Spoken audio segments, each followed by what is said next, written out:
लेकिन सोचिए आपके वोट का असल हकदार कौन है।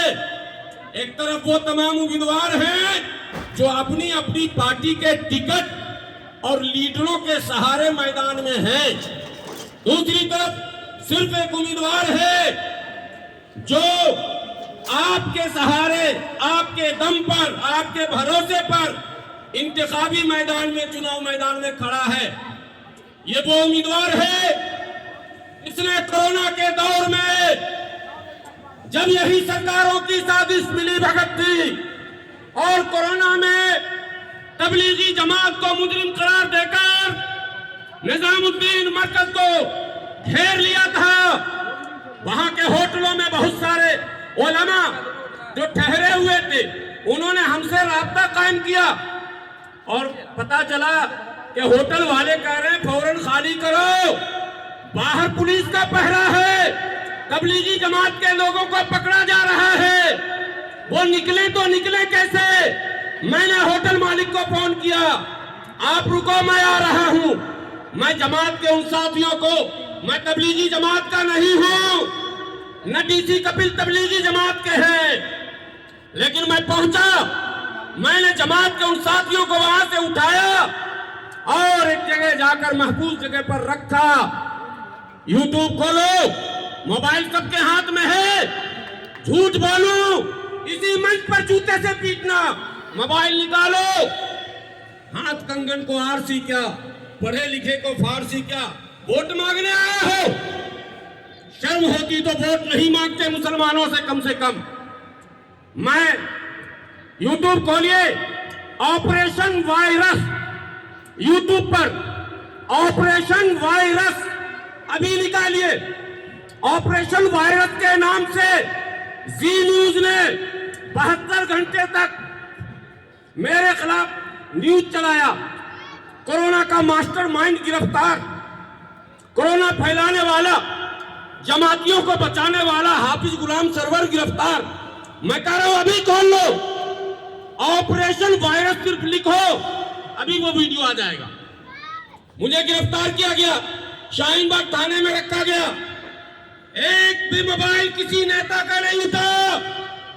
एक नेता इस धरती पर था, इंजीनियर डीसी कपिल, वो फौरन पहुंचे, भानु प्रताप और इंजीनियर डीसी कपिल।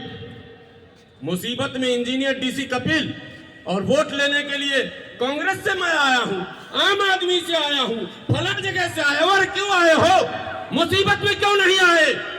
उस वक्त गुलाम सरवर को अगर मुसीबत से किसी ने बचाया तो उस नेता का नाम था इंजीनियर डीसी कपिल। इसलिए मैंने लिखा कि जब तबलीगी जमात पर जुल्म के खिलाफ आवाज उठाई तो डीसी कपिल ने उठाई और उनकी मदद के लिए मैदान में आया तो डीसी कपिल आया।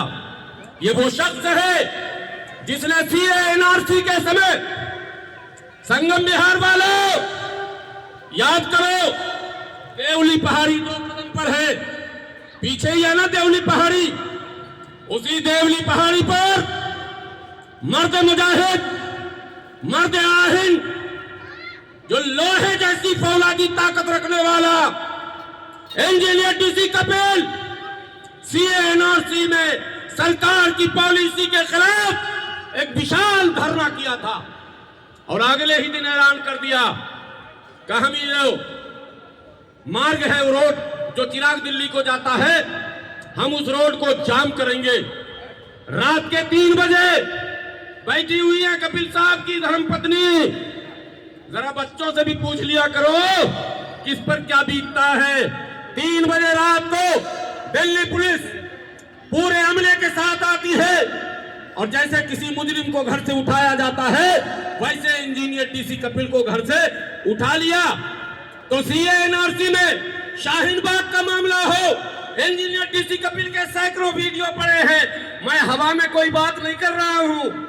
शाहीन बाग के धरने पर बड़े बड़े दलित नेताओं को लेकर जाने वाला अगर कोई था तो उस नेता का नाम था इंजीनियर डीसी कपिल। आज सब नेता बनने आ रहे हैं, वोट मांगने आ रहे हैं। ये सीए एनआरसी और उसके खिलाफ सड़कों पर लड़ाई लड़ी और जेल गए। दिल्ली फसाद के वक्त जब दिल्ली दंगा हो रहा था, बड़े बड़े नेता, ए टीम, बी टीम, सी टीम, डी टीम, कोई टीम नहीं नजर आ रही थी। एक ओखला का विधायक अकेला और दूसरा इंजीनियर डीसी कपिल की पूरी टीम। ये बैठे हैं मनोज विद्रोही, कहां गए? मनोज भाई किधर है? मनोज विद्रोही, त्रिलोकपुरी में दंगा हो गया, सारे नेता खबरें चला रहे हैं, खबरें। मनोज विद्रोही के साथ इंजीनियर डीसी कपिल ने वाल्मीकि समाज के कई नेताओं को लिया, समाज सेवियों को लिया और पूरे सड़क पर शांति की अपील करते हुए घूमे। पुलिस भी हैरान हो गई, ऐसे दंगा रोका जाता है? कोई लड़ना नहीं चाहता, लड़ाने वाला होता है उसकी जाल में फंस जाता है। वही जो जाल में फंसाता है वही फिर जाल में फंसाने आ रहा है। वोट मांगकर, वोट लूटकर, आपको फिर आपस में लड़ाकर भिड़ाकर, आपको आपस में एक दूसरे से टकराकर, नफरत फैलाकर आपके बीच चला जाएगा, दोबारा आपके पास नहीं आएगा। इसलिए आपके वोट का हकदार अगर कोई है तो वो सिर्फ और सिर्फ इंजीनियर डीसी कपिल है। डीसी कपिल हारे या जीते, सब हारने वाले तबाह हो गए, बर्बाद हो गए। काउंसलर इससे पहले कौन थे? जो थे उन्हें टिकट मिला क्या? चलो वो तो विधायक बन गए, उससे पहले कौन थे? अच्छा, जो विधायक बन गए उनके आदमी को भी टिकट नहीं मिला। उससे पहले कौन थे? उससे पहले कौन थे? किसी का कोई अता पता नहीं। लेकिन डीसी कपिल जब से आपके बीच लड़ रहा है, हारता जा रहा है, चुनाव हार रहा है, हिम्मत नहीं हार रहा है, चुनाव हार रहा है, आपका साथ नहीं छोड़ रहा है, चुनाव हार रहा है, आपके लिए मैदान में संघर्ष कर रहा है, चुनाव हार रहा है, जंतर मंतर पर धरने में खड़ा है, चुनाव हार रहा है, मजदूरों के लिए लड़ रहा है, चुनाव हार रहा है। इसी बगल में ज्यादा दूर नहीं है, ज्यादा दूर नहीं है, ये नेहरू प्लेस बिजली विभाग के मजदूरों की लड़ाई में इंजीनियर डीसी कपिल गिरफ्तार हुए। आप लोगों को पता है जितने लोग बैठे हैं, तिहाड़ जेल में 2 रात 2 दिन गुजारनी पड़ी, कितने लोगों को पता है? जरा हाथ उठा के बताइए। इसका मतलब आधे लोगों को नहीं पता। 2 दिनों के बाद 11 बजे रात में हम लोग वहां पहुंचे, लगभग सैकड़ों की तादाद में, और तिहाड़ जेल से लेकर आया अपने नेता को। मैं पागल नहीं हूं, आगरे से नहीं आया हूं, रांची से नहीं आया हूं।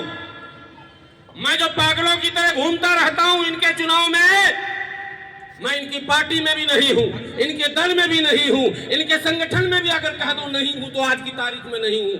लेकिन जब ये चुनाव लड़ते हैं तब मैं दौड़ कर आता हूं।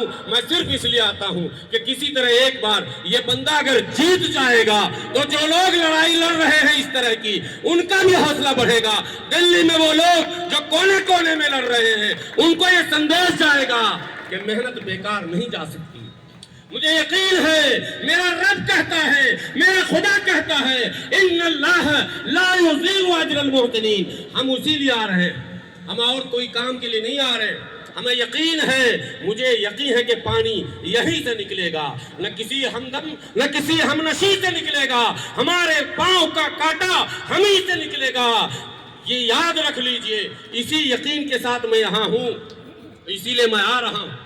मैं अपीलें इसलिए कर रहा हूं आपसे, लगाओ झंडे, कोई बात नहीं है, डेमोक्रेसी है, लोकतंत्र है, नारे भी लगाओ, रिश्ते भी निभाओ, रिश्ते खराब न करो, दोस्ती मत तोड़ो, मगर वोट तो बंद कमरे में देना है।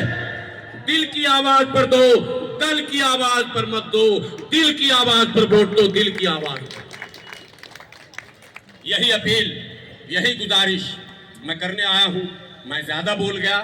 मैं आप लोगों को पहले कह चुका हूं कि आज की इस सभा की शोभा को बढ़ाने के लिए हमारे बीच देश के जाने माने शायर, शायरा, कवि, कवित्री दोनों मंच पर हैं। मैं पूरे आदर और सम्मान के साथ विनती करूंगा मोहतरमा दृष्टि सिंह बघेल साहिबा से कि आप आए और अपने पंक्तियों से, अपने कलाम से सामईन को महदूद करें। मोहतरमा दृष्टि सिंह बघेल, जोरदार तालियों से आप इस्तकबाल करें और स्वागत करें।